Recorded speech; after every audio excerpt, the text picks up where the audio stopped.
ఏదైనా కొత్త విషయం కనిపెట్టారు అంటే దానిపైన విదేశీయుల ముద్రే ఉంటుంది. వాళ్లే పెద్ద మేధావులు అనుకుంటుంటాం.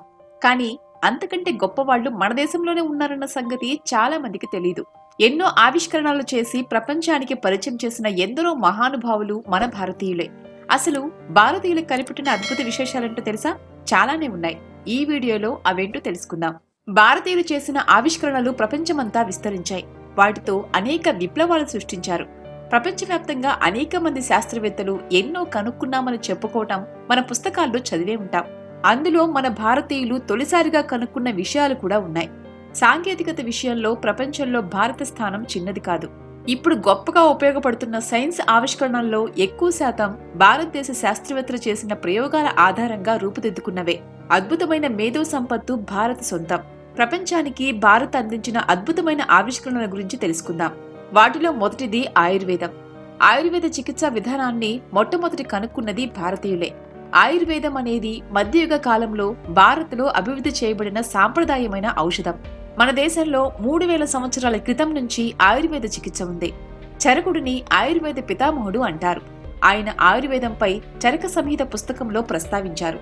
కొన్ని ప్రత్యేకమైన ప్రదేశాల్లో లభించే మూలికలు, మసాలాలతో అనేక ఆరోగ్య సమస్యలకు ఆయుర్వేదంలో పరిష్కారం కనుక్కున్నారు. ఇప్పటి ఆధునిక వైద్య విధానానికి ఈ ఆయుర్వేదమే మూలం. భారతదేశం, నేపాల్, బంగ్లాదేశ్, పాకిస్తాన్, శ్రీలంక అంతటా సుమారు 80% జనాభా ఆయుర్వేదాన్ని ఆచరిస్తున్నారు. ప్రపంచానికి భారతదేశం అందించిన అద్భుతాల్లో యోగా ఒకటి. మన దేశంలో జన్మించి దశ దిశలా వ్యాపించింది యోగా. వేదకాలం నుంచే భారత్లో యోగా ఉంది. 5000 ఏళ్ల క్రితమే ఉత్తర భారతదేశంలో యోగాని కనిపెట్టారు. యోగా అనే పదం మొదట ఋగ్వేదంలో ప్రస్తావించినట్లు చెబుతారు. ఋగ్వేదం వేదాలలో అతి ప్రాచీనమైనది. ఎంతో మంది ఋషులు పూర్వకాలంలో యోగా ద్వారానే ఎక్కువ కాలం జీవించేవారని అంటారు. వాళ్లే యోగాను మరింత అభివృద్ధి చేశారు. భూమిపై యోగాను పరిచయం చేసింది ఆదియోగి అని చెబుతారు. ఆదియోగి ఎవరో కాదు, సాక్షాత్తు ఆ శివుడే.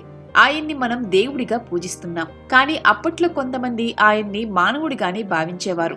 కాకపోతే ఆయన భౌతిక ప్రపంచం పరిమితుల్ని దాటి ఎదిగిన మానవుడిగా చెబుతారు. రాముడు, కృష్ణుడు ఎలా మానవ రూపంలో సంచరించారో శివుడు కూడా ఆదియోగిగా భూమిపై సంచరించారని కొందరి నమ్మకం. మన జీవన శైలిలో ఎన్ని హైటెక్ వసతుల భాగమైనా మానసిక కుంగుబాటుకు యోగా సాధని సమాధానం. శరీరంలో రోగనిరోధక శక్తిని సహజంగా పెంచే విధానాల్లో యోగా ఒకటి. అందుకే 2015లో జూన్ 21ని అంతర్జాతీయ యోగా దినోత్సవంగా ఐక్యరాజ్యసమితి ప్రకటించింది. భారతీయులు ప్రపంచానికి అందించిన మరో అద్భుతం జీరో. సున్నా లేకపోయింటే ప్రపంచం పరిస్థితి ఎలా ఉండేదో. ఇప్పుడున్న విజ్ఞానం, ఈ టెక్నాలజీ అంతా సున్నా చుట్టూనే ఆధారపడిపోయింది. ప్రపంచానికి సున్నా అంటే ఏంటో తెలియకముందే భారత్లో గణిత శాస్త్రవేత్తలు సున్నాను వాడటం మొదలుపెట్టారు. దీన్నే శూన్యం అనేవాళ్లు. క్రీస్తు శకం 476, 560 మధ్యలో గణిత శాస్త్రవేత్త, ఆస్ట్రోనమర్ అయిన ఆర్యభట్ట మ్యాథమెటిక్స్ ఫేజ్ ను మార్చేశారనే చెప్పాలి. గణిత శాస్త్రంలో తొలి అడుగు అయిన సున్నాను కనుక్కున్నది ఆర్యభట్ట. దీనికి సింబల్ కూడా ఆయనే కనుక్కున్నారు. 23 ఏళ్ల వయసులో ఆయన రాసిన ఆర్యభట్టీయ, ఆర్య సిద్ధాంత గ్రంథాలు గణిత శాస్త్రంలో విప్లవాత్మకమైన మార్పులు తీసుకొచ్చాయి. 1881లో ప్రస్తుత పాకిస్తాన్లోని పెషావర్ దగ్గర మర్దాన్ అనే ఊరికి సమీపంలోని బక్షాలి అనే గ్రామంలో ఓ రైతు భూమిని దున్నుతుంటే పురాతన లిపి ఉన్న చెట్టు కలప దొరికింది. దానిమీద రీసెర్చ్ చేసిన శాస్త్రవేత్తలకు తెలిసిన విషయం ఏంటంటే ఆ లిపి క్రీస్తు శకం 224, 383 కాలం నాటిది. దానికి బక్షాలి లిపి అని పేరు పెట్టారు. అది ఎందుకంత ఇంపార్టెంట్ అయిందంటే ఆ లిపిలో తొలిసారిగా సున్నాను గుర్తించారు. ప్రపంచంలో ఇప్పటి వరకు సున్నాకు సంబంధించిన లభ్యమైన ఆధారాల్లో ఇదే పాతదవడంతో సున్నా భారత్ నుంచే ప్రపంచానికి అందిందనే విషయానికి బలమైన ఆధారం లభించింది. గణితంలో భారత్ చేసిన ప్రయోగాలు ప్రపంచ దేశాలను ఆకర్షించాయి. ప్రత్యేకించి అరబ్బులు భారత్కు రావటం, ఇక్కడి గణిత నియమాలను నేర్చుకోవటం, దాన్ని అరబ్ దేశాలకు తీసుకెళ్లటం వల్ల సున్నా అరబిక్ నెంబర్స్ లో భాగమైంది. భారతీయులు కనిపెట్టిన మరో విశేషం చదరంగం. అదే చెస్. మేధావుల ఆటగా గుర్తింపు పొందిన చదరంగంను ప్రపంచానికి పరిచయం చేసింది భారతదేశమే. చదరంగం 6వ శతాబ్దంలో గుప్త సామ్రాజ్యంలో భారతదేశంలో ఉద్భవించిందని భావిస్తారు. అప్పట్లో దీన్ని చతురంగ అని పిలిచేవాళ్లు.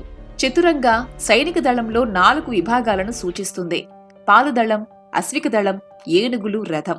6వ శతాబ్దం నుంచే భారతీయులు చదరంగం ఆడటం ప్రారంభించారు. తర్వాత కాలంలో వలస వచ్చిన బ్రిటిషర్ల ద్వారా యూరప్ దేశాల్లో ఈ ఆట ప్రాచుర్యం పొందింది. ఇండియన్ హిస్టరీలో భారతీయులు కనిపెట్టిన మరో విశేషం వైర్లెస్ కమ్యూనికేషన్. అవే రేడియో తరంగాలు. రేడియోని కనిపెట్టింది మార్కోని అంటారు. కానీ తొలిసారిగా రేడియో తరంగాల ఉనికిని గుర్తించింది మాత్రం భారతీయ శాస్త్రవేత్త జగదీష్ చంద్రబోస్. 1895లో ఈ తరంగాలను ఉపయోగించి ప్రజల సమక్షంలో ప్రదర్శన ఇచ్చారు. ఈ తరంగాలను మందుగుండును పేల్చేందుకు, గంట కొట్టేందుకు అప్పట్లో వాడేవారట. 4 ఏళ్ల తర్వాత టెలిఫోన్ డిటెక్టర్ రూపంలో వాటిని వినియోగించారు. తర్వాత వైర్లెస్ రేడియో ప్రసారాలు ప్రపంచానికి అందుబాటులోకి వచ్చాయి. చరిత్రలో ఈ వైర్లెస్ కమ్యూనికేషన్ తర్వాత కాలంలో డిజిటల్ విప్లవానికి దారితీసింది. భారతీయులు కనిపెట్టిన మరో అద్భుతం రూలర్. స్కూల్ డేస్ నుంచి మనం వాడే స్కేల్నే రూలర్ అని పిలిచేవాళ్లు. మొట్టమొదటిసారిగా రూలర్ ఉపయోగించింది భారతీయులే అని పురావస్తు శాఖ తవ్వకాల ద్వారా తెలిసిందే. వీరి తవ్వకాల్లో సింధు నాగరికత కాలంలో ఉపయోగించిన రూలర్ లభించింది. అలాగే దుస్తులు నేత నేయటానికి ఉపయోగించే చెరక మొదటిసారి ఉపయోగించింది భారతదేశంలోనే. సామాన్య శకం 500 నుంచి 1000 కాలంలోనే ఈ చరకాను వాడినట్లు ఆధారాలు లభించాయి.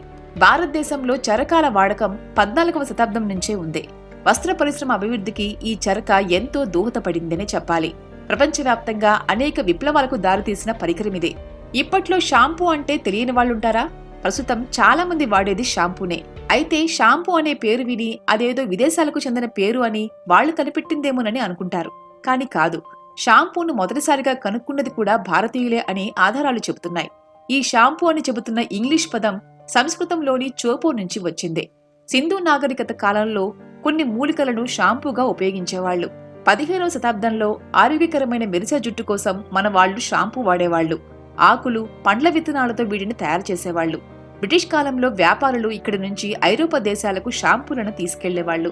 అలాగే వైకుంఠపాళి ఆటను కనిపెట్టింది భారతీయులే. వైకుంఠపాళి అంటే మరేదో అనుకునేరు. అదే ఇప్పటి పిల్లలు ఆడుకునే స్నేక్ అండ్ ల్యాడర్ గేమ్. ప్రస్తుతం గేమింగ్ రంగం దూసుకుపోతోంది. పబ్జీ లాంటి కంప్యూటర్, మొబైల్ గేమ్స్ తెలియని వాళ్లుండరు. ఈ కంప్యూటర్ గేమ్స్ కు ప్రేరణ మన వైకుంఠపాళి అని చెబుతారు. విదేశాల్లో వైకుంఠపాళి అంటే విపరీతమైన క్రేజ్ ఉంది. ఈ ఆటను వ్యక్తిత్వ వికాస బాటగా విదేశాల్లో భావిస్తారు. ఈ ఆటలో ఉండే నిచ్చెనను మంచి అలవాట్లకు ప్రతీకగా, పాములను చెడు వ్యవహారాలకు నిదర్శనంగా అభివర్ణిస్తారు. అందుకే చాలా దేశాల్లో పిల్లలకు వైకుంఠపాళి ఆడటం నేర్పిస్తారు. ఇవన్నీ మన భారతీయులు కనిపెట్టినవే. కానీ ఆ విషయం ఇప్పటి తరానికి తెలియదు. తెలియజేయాల్సిన బాధ్యత మనందరిదే. ఫ్రెండ్స్, ఈ వీడియో మీకు నచ్చినట్లయితే లైక్ చేయండి, షేర్ చేయండి. ఇలాంటి వీడియోస్ ఇంకా చూడాలి అనుకుంటే సబ్స్క్రైబ్ చేసుకోండి. పక్కనే ఉన్న బెల్ సింబల్ని ప్రెస్ చేయండి.